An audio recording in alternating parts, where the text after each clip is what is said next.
राधे राधे। आज सुनाते हैं आपको एक बहुत प्यारी सी कहानी जिससे हमें एक बहुत गहरी सीख मिलती है। कहानी है एक किसान की। और ये किसान, खेती का उस वक्त टाइम नहीं होता, सीजन के अकॉर्डिंग खेती होती है। तो ये किसान एक जंगल में जाकर वहाँ से कुछ लकड़ियाँ बीनकर अपना गुजारा करता है।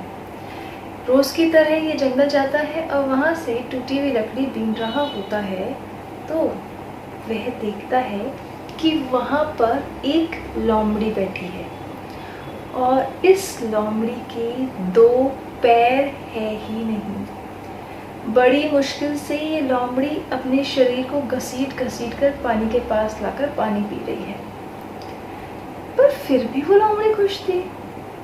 किसान देखकर सोचता है कि लोमड़ी जिसके 2 पैर नहीं है, 2 ही पैरों से कैसे तो ये शिकार करती होगी, क्योंकि लोमड़ी तो जंगली जानवरों को मारकर खाती है। तो 4 पैरों से भी जानवर मारना मुश्किल है, ये 2 ही पैरों से जानवरों को मारकर खा रही है। बड़ी अच्छी बात है। और कितनी मुश्किल से चला जा रहा है, घसीट घसीट कर लाकर अपना पानी पी रही है। भगवान ने इसका अच्छा नहीं किया। कितना दुख हो रहा होगा बेचारी लोमड़ी को। पर जब लोमड़ी की तरफ देखता है तो लगता है कि इसको तो कोई दुख लग ही नहीं रहा, चेहरे से बड़ी खुश लोमड़ी है और थोड़ी मोटी ताजी भी, ऐसी पतली दुबली भी नहीं है। तो हो क्या रहा है इस लोमड़ी के साथ? तभी जब ये किसान सोच रहा होता है, वहां पर एक शेर अपने शिकार को मुंह में दबाए आ जाता है। आसपास जितने भी जानवर थे सब भाग जाते हैं। वह किसान भी पेड़ पर चढ़ जाता है, पर वह लोमड़ी वो बिल्कुल बिना किसी चिंता के वहीं पर बैठी रहती है। किसान देखकर बड़ा हैरान होता है कि लोमड़ी का क्या होगा, क्या ये शेर इस लोमड़ी को भी खा जाएगा? शेर जब लोमड़ी के पास आता है तो अपना शिकार रखता है लोमड़ी के आगे और लोमड़ी को बड़े प्यार से अपने शिकार का कुछ पार्ट खिला देता है और फिर अपना शिकार वहां से लेकर वहां से चला जाता है। किसान को ये देख के बड़ा हैरानी होती है कि एक शेर लोमड़ी को अपना शिकार खुद देना है, क्योंकि वह लोमड़ी चल नहीं सकती। अब ये पूरा इंसिडेंस देखकर किसान को लगता है कि ये तो भगवान की बहुत ही बड़ी लीला है कि इस लोमड़ी ये लायक नहीं है कि अपना शिकार खुद ढूंढ सके, तो भगवान ने कहीं से भी इसके खाने का इंतज़ाम कर दिया है। मतलब भगवान हर किसी के खाने का इंतज़ाम तो कर ही देते हैं। तो किसान ने अपनी जो बिनी हुई लकड़ियाँ थी उन्हें भी छोड़ा और एक बड़े दूर जंगल के अंदर घुसता गया, जहाँ की कोई भी इंसान भी नहीं आता हो। ऐसी जगह जाकर वह बैठ गया और बैठकर सोचा कि भगवान अगर उस लोमड़ी के खाने का इंतज़ाम कर सकते हैं तो भगवान मेरे भी खाने का इंतज़ाम ज़रूर करेंगे, क्योंकि भगवान तो सबकी हेल्प करते हैं, तो वो मेरी भी हेल्प करेंगे। और जाकर किसान वहाँ बैठ जाता है। बहुत दिन तक बैठा रहता है इसी आस में कि भगवान किसी न किसी के थ्रू कैसे ना कैसे करके इसकी हेल्प ज़रूर करेंगे। पर वहाँ कोई भी नहीं आता।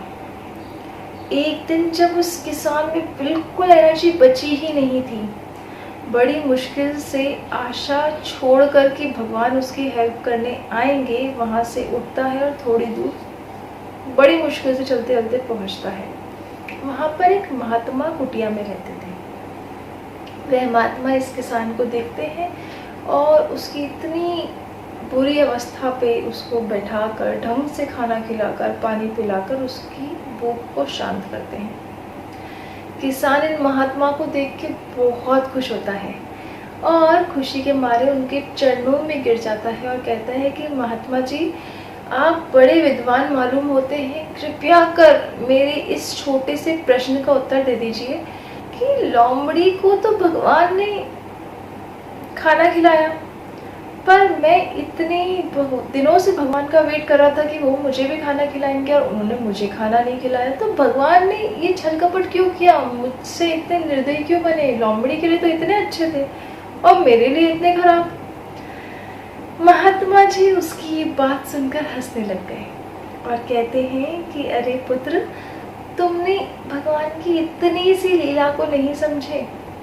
लोमड़ी के पास दो पैर नहीं थे, वो आश्रित थी, इसलिए भगवान ने शेर को उसके पास भेजा खाना ले जाकर। पर तुम ये क्यों नहीं समझे कि भगवान तो तुम्हें खुद को ही शेर बनाना चाहते थे। तुम खुद लोमड़ी कैसे बन गए। हो सकता है भगवान ये चाहते थे कि तुम किसी और को खाना खिलाओ, पर तुम तो बिल्कुल सकुशल होते हुए चुपचाप जाके उस वन में बैठ गए। तो ये तुम्हारी सोच का फेर है, भगवान का नहीं। भगवान तो तुमसे कुछ बहुत अच्छी अच्छी चीज़ चाहते थे, पर तुमने अपना इतना समय ऐसे ही गंवा दिया और ऐसे ही बर्बाद कर दिया। पता है, ऐसा हमारे साथ भी होता है। चीज़ें क्या होती हैं और हम उन्हें क्या इंटरप्रेट कर लेते हैं, हम उनसे क्या समझते हैं कि भगवान शायद हमसे यही चाहते हैं। पर ये ज़रूरी नहीं है कि जो हम सोचते हैं भगवान वही हमसे चाहते हैं। हो सकता है भगवान हमसे और भी बहुत बहुत बड़े काम करवाना चाहते हैं। इसके लिए हमेशा भगवान का ध्यान करते रहिए और अच्छे मन से अच्छे कामों में अपना समय व्यतीत करिए। कर्म योगी बनिए, जैसा कि गीता में कहा गया है। राधे राधे।